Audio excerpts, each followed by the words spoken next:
Hey guys, welcome to a new episode of the Late Night Lake Show podcast. It is your host, Ricky. Joining me today is the host and face of Laker Nation, Mr. Trevor Lane. Trevor, how you feeling today, my man? I'm doing well. Thanks so much for having me on. And we are into the thick of the off season. It's the news is slowing down a little bit, but you know what? We still have a lot going on in the world of the Lakers to get into, so I'm excited. You're putting the script together, trying to figure out what we're going to talk about. Obviously, we have a lot of waiting, a lot of anticipation on the docket. So, we'll talk about the KD, Kyrie drama that they got going on in Brooklyn. We'll talk about LeBron James and his future and if the Lakers need to make significant changes this year to guarantee his services going forward. And then we'll talk about all the breaking rumors that are flooding the timeline these last 24 hours. So we'll get into all that. Thank you, Trevor, for joining me today. And if you guys aren't already, make sure you're subscribed to the Late Night Lake Show podcast wherever you get your Lakers content. All right. So let's see. On June 27th, Kyrie was given permission by the Nets to seek a trade. On June 30th, Kevin Durant officially requested a trade. And on July 6th, Rudy Gobert was traded. Since then, nothing has happened. Yes, we got Donovan Mitchell being open to being traded by the Utah Jazz. But outside of that, really no movement has happened as far as our big names in the NBA world. Trevor, you do a lot of content. You cover the Lakers every single day, and you do an amazing job. But here on the Late Night Lake Show podcast, we kind of want to just take off the veil real quick. And I just want Trevor, the fan, let me know, bro, where are you with this Kyrie trade? Are you still checking your phone in anticipation every day? Are you kind of like, yeah, just let me know when we get to mid-August, whenever the hell we find an answer?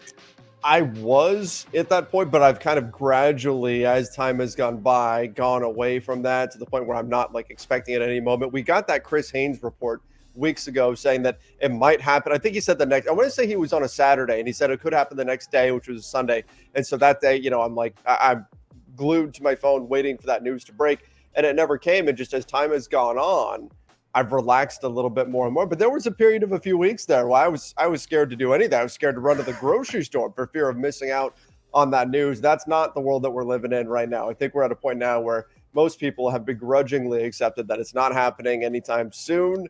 It could still be one of those, bolt from the blue type of thing that just hits us suddenly. But there's no urgency right now. There's no deadline or anything like that. We've got still a few months until training camp starts up. So until something happens, these teams are all just staring at each other right now, waiting for someone to blink, which is not the most exciting time of the NBA offseason, and it certainly led to a lot of frustration from Lakers fans. And I feel it too. I'm doing the same thing. I'm going, come on. I just want to report the story. It's done. The deal has happened, right, but we're just not there yet. I feel like I know you guys at Laker Day should have all the materials, everything ready to go for when we get news one way or another about, this whole Kyrie dilemma. But I mean, we've gotten pretty much every angle in the book for why this trade is or is not happening. I've kind of taken the stance in all of this and look, you know how long some of these blockbuster trades historically have taken to actually come to fruition. The Dwight Howard trade is one that comes to my mind. I think we were in I believe we were in August by the time late July, early August, by the time Dwight got traded. I think just where we're at as far as the information age, you need to have content. You need to talk about something every single day. But that's not how these trades actually happen over the course of the history of the NBA. They take time. Rudy Gobert in the Utah Jazz torpedoed whatever, expedition of a Kevin Durant trade was going to happen. And to me, the only consistent thing that I've heard in all of this, is that the Nets are going to get to Kyrie after they figure out the Kevin Durant thing.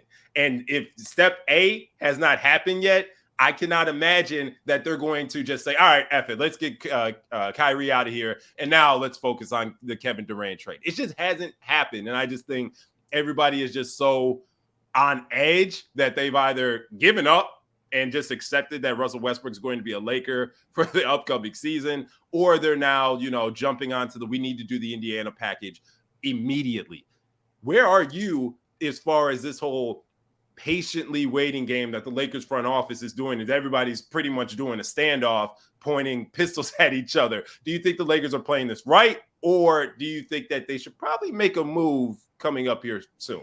Yeah, I mean, when you look at this situation, you've got, I mean, for one thing, you've got a lot of different rumors that are coming out. So that's most of the content that we've been getting. If things change, it's been on the rumor side of things instead of actual action. So that's what we've been having to report on. But that's also indicative of what's really going on, right? I mean, you're getting, as these talks occur, you're getting some leaks here and there. Some information is coming out. We even saw recent information coming out from the that was clearly from the net side about, hey, suddenly the Boston Celtics might be interested in Kevin Durant, right? Like, so that was the Nets trying to jumpstart the market a little bit and have other teams go, wait, what? The Celtics? Oh, hang on, let us increase our offer too.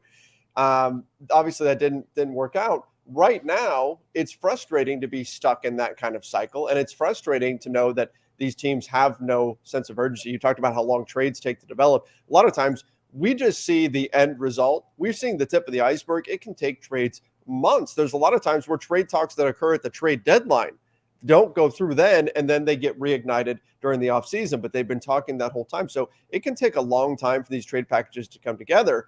As far as what the Lakers are doing right now, despite the frustration that's out there, I think it's actually the right thing.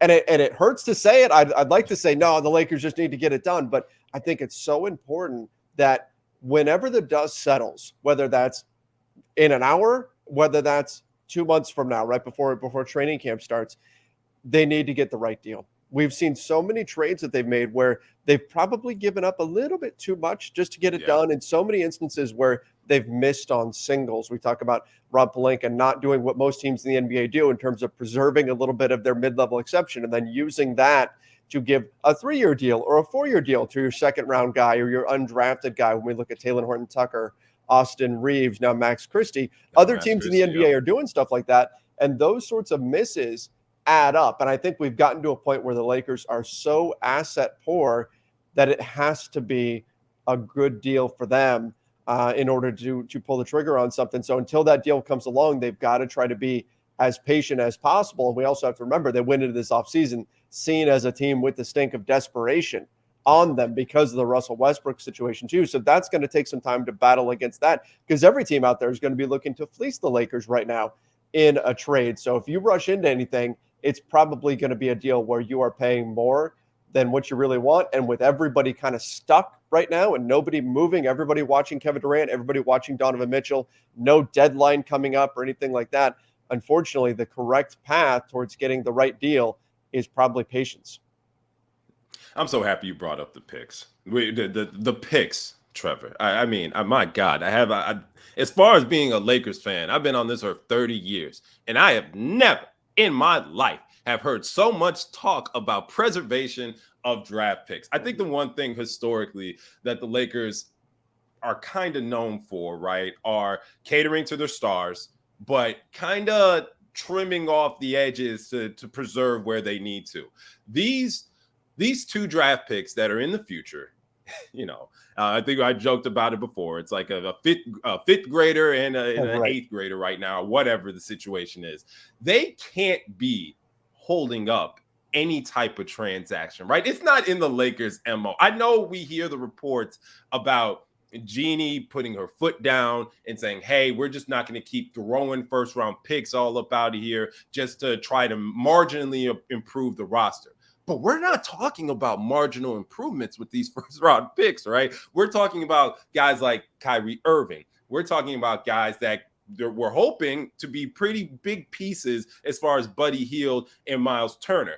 I honestly just think this is all negotiating tactics, and those first-round picks would have been up out of here yesterday if we found out that the Brooklyn Nets are just deciding to not make any trades. If Brooklyn said, hey, we're keeping Kevin Durant, and Kevin Durant saying, hey, I'm going to fulfill my years with the team, I'm staying, Kyrie's staying, Lakers would have made moves right now. Do you think those first-round picks are really being held that close to the chest? I think they are to a degree. I think you're right that if Brooklyn said we're out, because I think that's the holdup. One of the big holdups for the Lakers is they're not going to do anything until they know that they either can or can't get Kyrie Irving. Until there's some sort of a resolution there, they're not going to do anything else. I think that is the right move. I think that Kyrie Irving gives you a higher ceiling than any other potential package that's out there. So it makes sense for the Lakers to wait and figure out what's going on with Kyrie first and foremost, not to mention the fact that we've heard multiple times that that's who LeBron wants. So with that extension looming, you want to try to make LeBron happy, and that means going and getting Kyrie Irving. But the picks, it's not even about having a pick in 2029 to use on a kid who's in 5th grade right now or any of that kind of stuff. For the Lakers, it's about having that future flexibility to make other moves after this. If you're able to, for example, let's say you're able to somehow pull off the Buddy Hield and Myles Turner deal, and you only have to give one pick. Let's say you get what you want there, and you only have to give up the 2027 first-round pick. Well, in that case, is Buddy Hield and Myles Turner enough to make you a championship contender? Maybe. I mean, if everything breaks right, but it certainly makes you a better team, right? It's a better team, but you probably need to go do something else to get where you want to go. And then you've got another pick to go play with. Or, God forbid, what if things don't work out? That was the big problem with the Russell Westbrook trade. It was, look, we understood the gamble, but the challenge was that if it didn't work, you had boxed yourself into a corner. You traded away all your guys that you could use in future deals, all those guys that make, between like 9 to 15-ish million. Those contracts typically are really valuable in trade discussions. You gave up a first-round pick in that deal, which is unbelievable. But then it really didn't work. It didn't work. Everybody who said it wasn't going to work never would have predicted that it would be as bad as it was.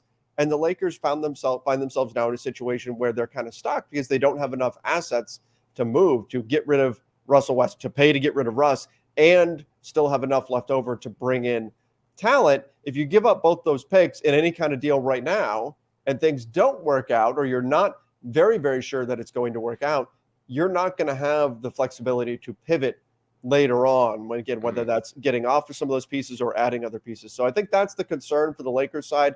It's having that future flexibility to make other moves, not so much, hey, we want to make sure in 2029 we can draft somebody. I mean, let's face it, Rob Pelinka is probably not going to be with the Lakers in 2029. Lifespan of a GM just isn't that long, typically. So I don't think it's the pick itself that's holding it up. It's the future flexibility. If push comes to shove, I think the Lakers probably eventually cave and kick that pick in there and get something done. But I understand why they'd be hesitant to do so right now. Yeah, no, that's actually a really good point, opening up the perspective of the front office saying, hey, if we do mini trades and keep our first round pick, we could do another mini trade in the future. And I think right now, fans, and I get caught up in this myself, or so, heaven or hell each offseason, where it's like, no, we need to hit triples in home runs. And if we see an opportunity to do that, you got to execute. You got to get the deal done. I think that it is very smart to hedge your bets and be like, listen, we can't keep doing this. We tried it. We flipped the roster over, almost damn near every season LeBron's been on the team. Significant changes have been made. And right now, I think a lot of people who came over with the herd of LeBron, right? They're looking at it like, hey, big dog's only got couple more seasons of you looking at him like the savior of the franchise. Something's got to change. Somebody's got to step up. And I think that has a little bit to do with Anthony Davis not being 100% reliable or taking the mantle as, option A on the roster.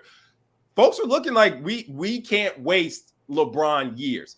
Both them first round picks need to be going towards directly how to maximize these LeBron, last twilight years of his prime. So you hear it on both sides, right, T? And I think the Lakers are in a situation, and I think that's why it's so interesting that you brought up Rob Pelinka. There's a good chance might not even be here, right? That which side of the pendulum, gets more weight. We're going to take a quick break, but after the break, I kind of want to dive into your perspective on LeBron James. Late Night Lake Show. We'll be right back.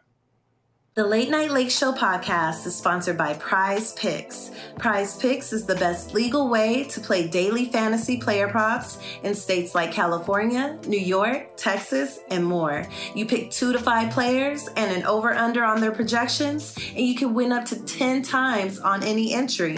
The best part is you can mix players from different sports. You could take the over on LeBron combined with the under on Mahomes in the same entry. Prize Picks is the easiest way to play daily fantasy because it's just you versus the projected numbers. Just use our promo code LNLS and any deposit you make can receive 100% instant deposit match up to $100.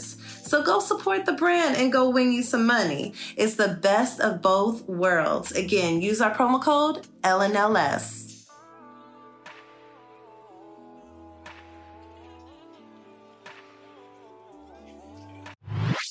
You know, Trevor, I think I'm just at a point where I'm not worried about LeBron James' future going forward. I think, you know, LeBron has done everything in his power to maximize his Lakers tenure so far, and there's a championship attached to it. I'm appreciative. I'd probably be a lot more bitter about this upcoming decision 4.0, 5.0. I don't know how many times he's had to make a decision now. But I don't know, man. I just don't feel the weight of this period coming up with LeBron deciding if he wants an extension or not. I don't know. Well, where does this land for you?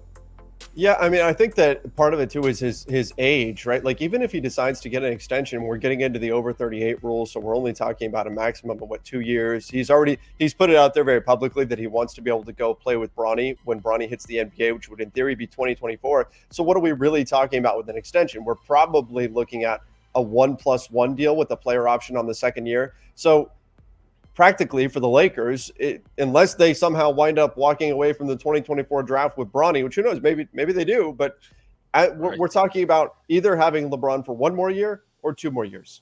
That's really what we're looking at here with the extension. So I understand why the Lakers don't feel too much pressure here. I do think some certainty would provide some value for them because they would then know, okay, LeBron's going to be sticking around for a couple of years. Let's commit those future assets, those trades we talked about previously. Let's really go for it. Let's do everything we can for him to win right now. Or if LeBron said, look, I'm going to leave in 2023 no matter what happens here, then you've got that certainty of saying, hey, we're going to have $70 million in cap space maybe in 2023. Plus, we'll have access to 3 first-round picks because we have a pick swap with the Pelicans. What can we do there to kind of pivot and change the direction of our franchise then? But that's obviously not ideal for LeBron because he wants to win right now. But I don't think it's a huge problem if he doesn't sign that extension because, again, we're talking about 1 year, and the Lakers have set themselves up for flexibility just in case he doesn't decide to extend with the team. So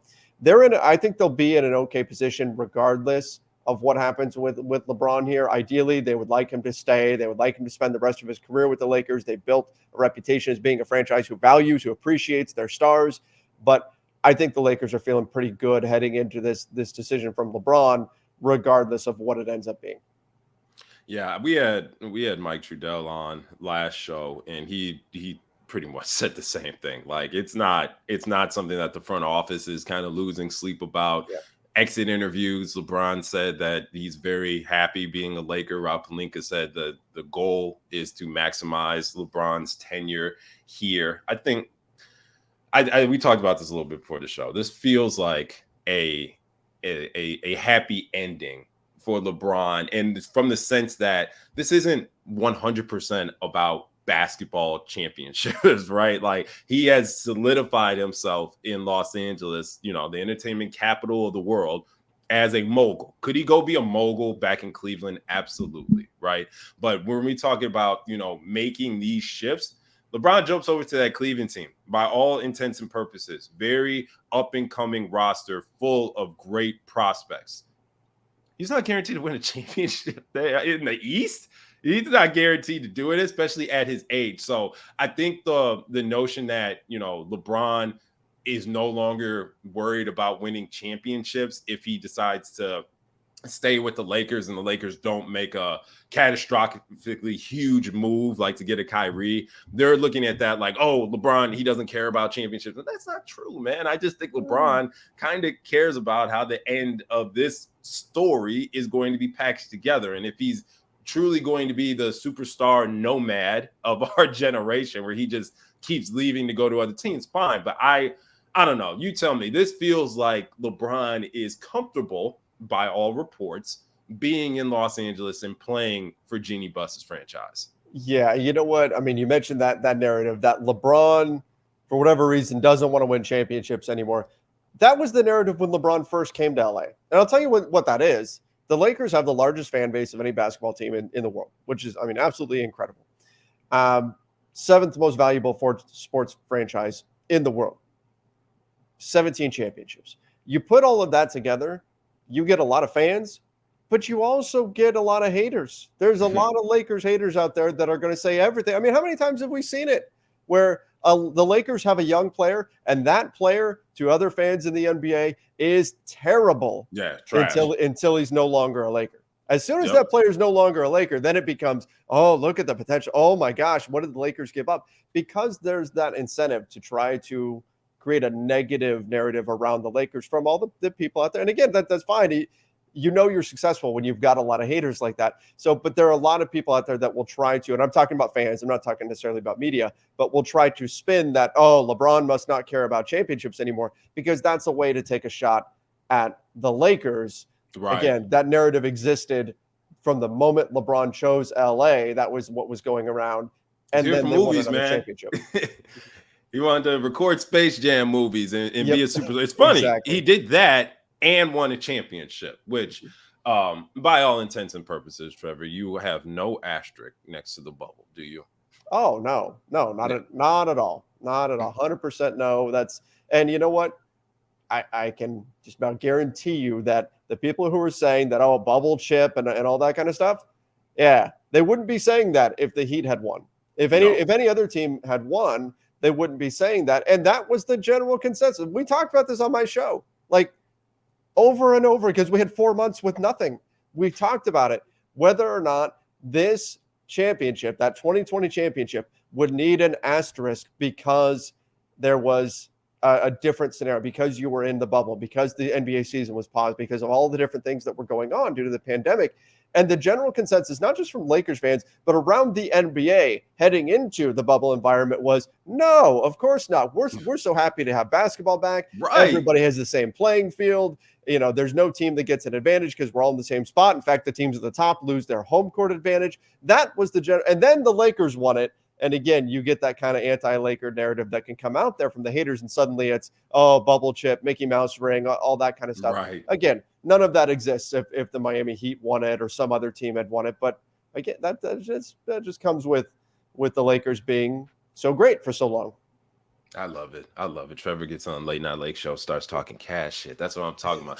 Obviously, clearly, folks have on the Lakers drunk goggles. But anytime, any player, any accomplishment, any feat, it's got to be, oh, it's the Lakers. So here's reason ABC, elemental P, why it's bullshit. I love it, actually. I'm at the point now where I'm just like, please, I want more creative excuses. I've got one for you. So I was in Las Vegas for Summer League, and I hadn't heard this one before, but I was talking to somebody who was a Clippers fan, and they argued that the Lakers won the championship. I remember what the Clippers did in the bubble, just throwing that out there. But right.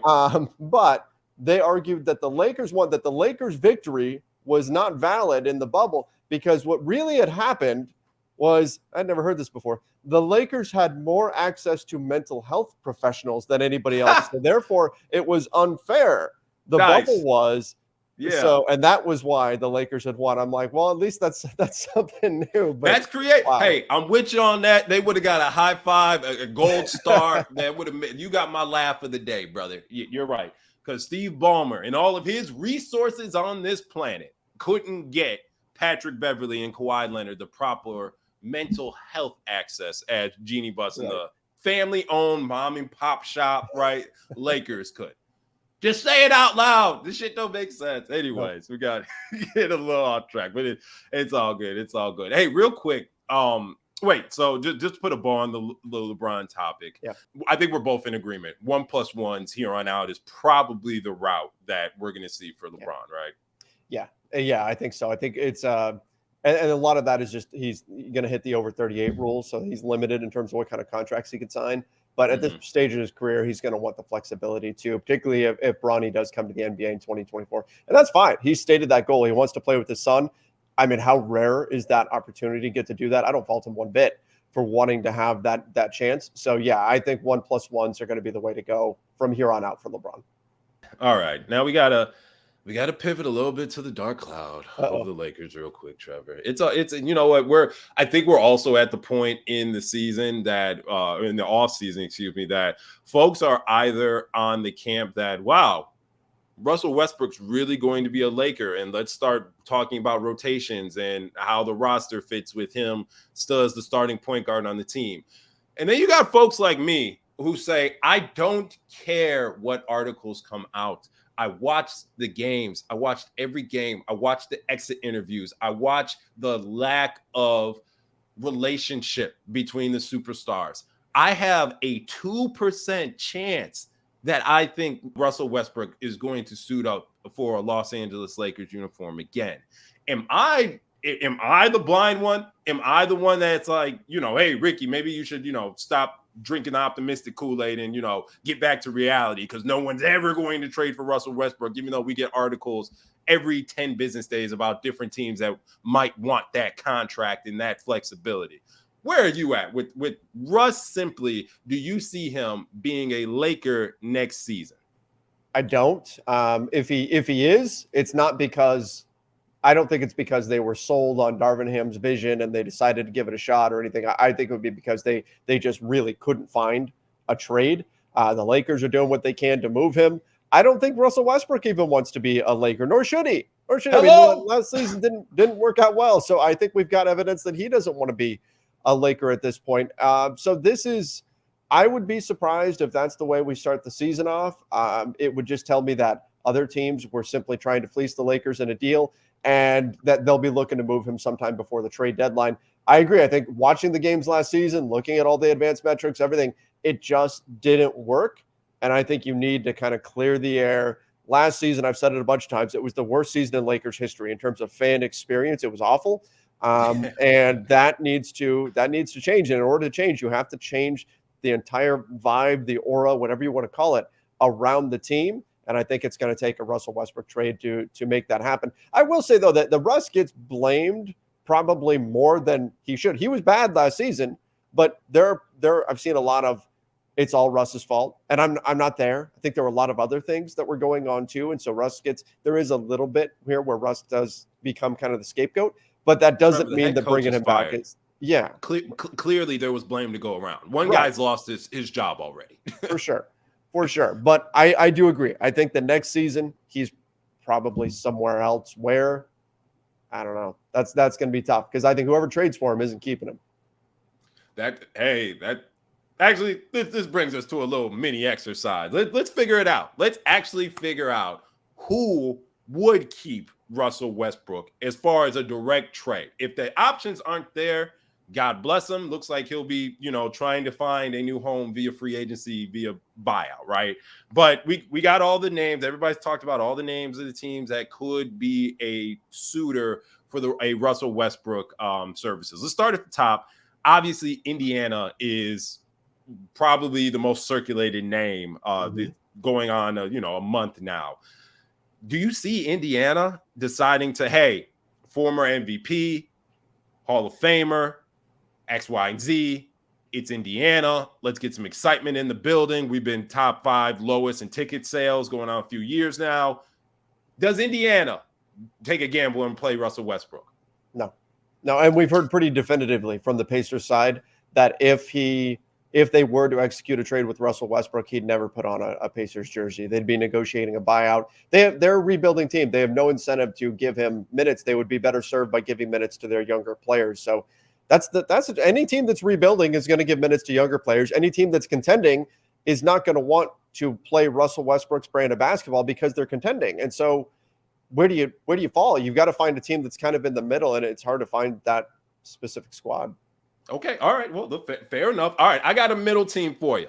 I got a team that's not going to compete for an NBA championship. I got a team that's also not going to be bottom 3 seed in the league. Charlotte. Okay. Let's talk Michael Jordan. Let's talk Mitch Kupchak. Let's talk about that they have what they thought was a max player that is obviously now going to have to deal with a lot of legal issues, and they don't even know if they're going to even have him on the roster. Do you see Michael Jordan pairing LaMelo Ball with Russell Westbrook? I could see it on the buyout market. I don't know if they would start him, but I could see the potential. I mean, Jordan is a longtime Russell Westbrook guy. Charlotte is an interesting one. I think I could see that. I think their incentive to trade for him. We heard about that Gordon Hayward package with, maybe Terry Rozier, Kelly Oubre Jr., other stuff coming in. I think the incentive to do that went away with the Miles Bridges situation when that hit. But I could see them potentially being a landing spot if and when Russell Westbrook gets bought out from whatever team he's ultimately traded to. So yeah, I think that's a good one. Okay.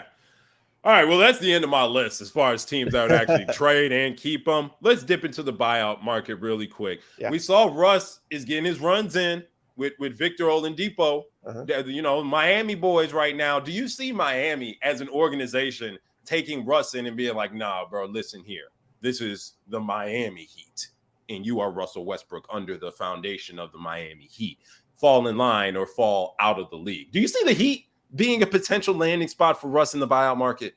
It's personality-wise, it's a weird fit, given what the Heat typically ask of their guys. It would take Russell Westbrook being willing to do essentially this for him to stick, for him to find success with a contending team. It's going to take him being willing to do the stuff that he hasn't been willing to do before, hasn't been receptive to, and that's understandable. Like he's gotten very, very far being Russell Westbrook and playing his brand of basketball. To suddenly have to completely change that and do totally different things, that's a lot to ask a guy who's 33, 34 years old. So this is going to be a challenge for him. But if he were to go, like the things that Darvin Ham is asking of him, these are things that other teams would ask of him too. And these are things that Frank Vogel asked of him when we talk about focusing his energy on the defensive end, being a slasher, being a cutter, setting screens, shooting corner threes. These are all things that were asked of him last season too. It's just, is Russell Westbrook willing to get to that point where he says, okay, I'm gonna do that because the alternative is I'm going to be out of the NBA. Look, Dwight Howard used to demand post touches, right? He had to have so many post touches in games until he realized, hey, if I'm continuing to be this guy, superstar Dwight, I'm not going to be in the NBA anymore. So I need to transition to be role player Dwight. I need to set screens. I need to rebound. I need to defend. I need to do all those things. And that extended his career.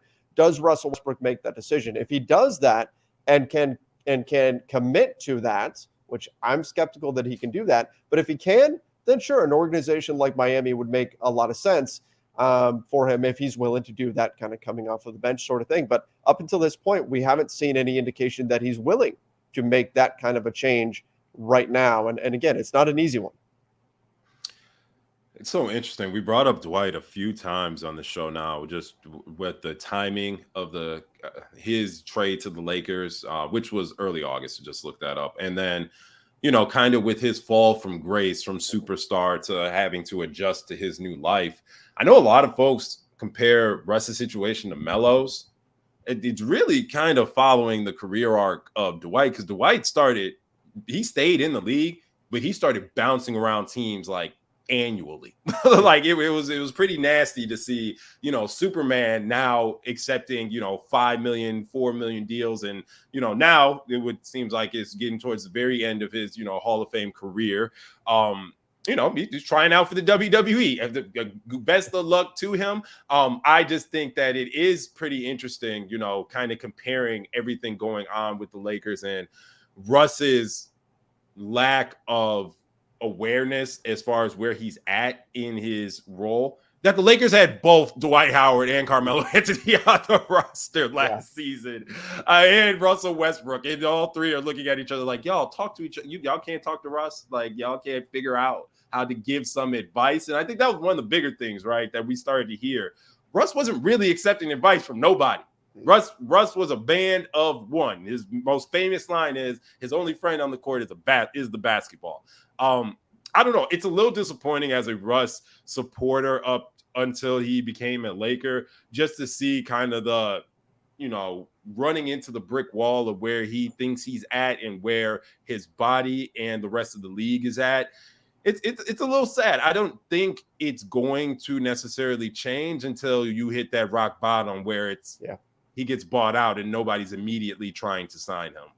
Yeah, agreed. It's almost reminiscent of like Allen Iverson and kind of what we saw with his late career, where he just couldn't really adapt or wasn't willing to adapt his game. And again, he's gotten very far being this version of himself. And here's the other part of it. If he puts a lot of value into averaging triple doubles, he could go somewhere and in theory, if he got the minutes, still average a triple double. The problem is the efficiency has slipped. His finishing at the rim. I mean, it was so bad that the Lakers sent him to eye specialist, to hand specialist, to figure out if there was something physically wrong with him, because he was missing so much at the rim, missing dunks and things of that nature. So the thing that he was really good at, which was being an insanely efficient finisher at the rim for a guard, he wasn't that good at anymore. And so a lot of what he did well started to slip this past season, but he could probably still put up those numbers somewhere. Just those numbers don't equate to winning basketball anymore. Right. There was a point in time where with the Thunder, where if Russ is putting up a triple-double, there's a pretty good chance you're going to win that game. Now, maybe you don't win a championship, but you're going to the playoffs. You've got a pretty successful team because Russ is that guy. I think he can still put up the stats, but the efficiency isn't there anymore. So that doing the things you need to do roster-wise in terms of how you build out a team around Russell Westbrook, doing those things is no longer worth it because you're not getting the results in the end, the W that you want by doing that. And so you have to go away from that, and you have to try to get Russ to change things. And again, that's difficult when in his mind he may be thinking, hey, I could still put up 20, 10, and 10 and be Mr. Triple-Double. But if you're going to win basketball games, I don't think that's the formula for success anymore. The competency around the league is getting to a point where they're like, hey, there's a style that works. There's a style that doesn't work. That's a big ticket on a style that doesn't work anymore in the league. And if he's not willing to adjust his style, it might not be too happy coming up. So we're both on the same page. See, I don't see Russell Westbrook playing another basketball game in the Los Angeles Lakers uniform. If he does, it's because the market is starting to get a little too tight in the britches, right? But it's got to happen. It will not pass the vibe check if Russell Westbrook is there on media day. Everything's going to be awkward. Everything's going to be awkward. We don't need awkward Lakers basketball after last season. Something to get us excited about, brother. Really quick, couple of rapid fire questions before we get you out of here. Let's explore this real quick. Let's just play the quick game of where do the Lakers fall in the West with the roster as is right now? Are they in the playoffs, in the play-in, or do an early Cancun trip? I think most likely they're a play-in team as it currently sits. I think this team is built for a trade. It looks, you can't look at this roster and say it's complete. It looks like there's something else that needs to happen here, and hopefully we'll see something go on here. But I think they've got a ceiling of maybe the 6, maybe 5 seed if LeBron really goes on a tear and stays healthy, and a floor of the 10 seed, something like that. That's what I see with this current squad. I think there's a lot of flaws here. I don't think that means they made the wrong decisions in free agency or anything. I think given the limitations that they had, they've landed some interesting pieces in free agency. They've got some guys who I think can help, but they are a trade short of putting the right combination of players together to really make some noise, maybe even 2 trades. So that's how I see the squad currently. They're not quite ready for prime time right now. And so I think that's something other teams also are going to hold over against them in trade talks, because they know this Lakers team needs a deal. They make the Indiana deal, send Russ to Indiana. Whatever happens to him there. But Buddy Hield, Myles Turner are on the Lakers. What is that roster looking like to you? Play in the West specifically. Playoff team, play-in team, early Cancun team. I think it's a playoff team. It much better fits. You can see the Milwaukee Bucks style offense. Darvin Ham's going to want to run pretty easily with a big man combination of Myles Turner and maybe Thomas Bryant. Then you've got a 3-point shooting 5 on the floor at all times. You've got the shooting that Buddy Hield can bring. You probably still need to find another shooter somewhere, somehow. But I think it's more of a solid playoff team there if you do that deal. Are the Lakers contenders finally if they end up flipping Russell Westbrook for a Kyrie Irving, Joe Harris, or other three-point shooter coming over from Brooklyn. Yeah, I think so. I think that's the move that could potentially really put you over the top. Now, you could say that it could also go the other way. I think the floor is a bit lower because Kyrie Irving could come to LA and it completely implodes. We saw the way it worked in Boston, and by January he could decide he doesn't want to be a basketball player anymore. We don't know Right. what Kyrie Irving's going to do, but talent wise, if you're the Lakers and you go into the playoffs with Kyrie, LeBron, and Kyrie, with Kyrie, LeBron, and AD, and all three are healthy, you've got a puncher's chance against anybody. Even if, like the Clippers, we could say honestly they've got much better depth than the Lakers do, but the Lakers Right. three best would be better than the Clippers three best, again, if everybody is healthy. So that, I think, would give you potential to make a real run there, and that's why I favor that deal over any other. We right here, man. We right here. If we're not competing for championships right now, let's figure out how we can do that. And I think the Lakers have a pretty obvious option A that they would like to see through until they know that they can or cannot do it definitively.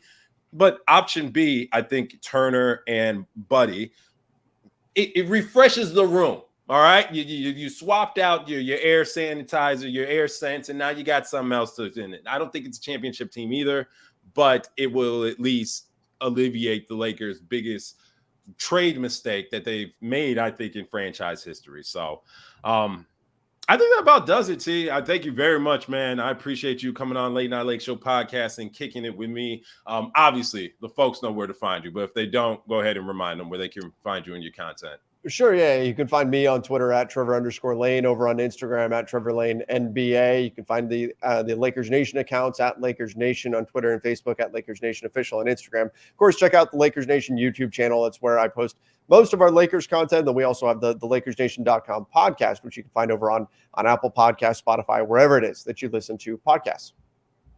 Did y'all hear that? That was efficient. I've done that a few times.